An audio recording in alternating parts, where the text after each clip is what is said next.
ఓం నమః శివాయ శ్రీమాత్రే నమః. కోట్ల రూపాయల డబ్బు, కోట్ల రూపాయల సంపద, ఆకాశమంత సంపద పొందాలి అని చాలామంది కోరుకుంటుంది. అది పొందాలంటే ఒక తేలికైన మార్గం చెప్తాను. ఇది ఆడవారైనా మగవారైనా చేయవచ్చు. దీనిని శనివారం నాడు మొదలుపెట్టాలి, లేదా మీ జన్మ నక్షత్రం రోజు మొదలుపెట్టాలి, లేదా శ్రావణ మాసంలో మొదలుపెట్టాలి. అలాగే ఇవి తెలియని వారు ఎవరికైనా సరే ఏ రోజునైనా మొదలు పెట్టవచ్చు.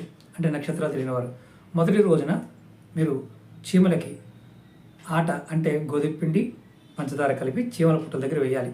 రెండో రోజు పక్షులకి ఆహారం పెట్టాలి. మూడో రోజు చేపలకి ఆహారం పెట్టాలి. నాలుగో రోజు ఆవుకి ఆహారం పెట్టాలి. ఐదో రోజు మీరు దగ్గరలో ఎక్కడైనా సరే కుక్కలు ఉంటే కుక్కలకి ఆహారం పెట్టండి. ఆరో రోజు శివాలయంలో శివుడికి అభిషేకం చేయండి నీటితో. ఏడో రోజు మీ తల్లిదండ్రులు పాదాలు కడిగి ఆ నీటిని బొట్టుగా పెట్టుకోండి. తల్లి ఉంటే తల్లి, తండ్రి ఉంటే తండ్రి, ఇద్దరికి చేయండి. మీరు అఖండేశ్వరాన్ని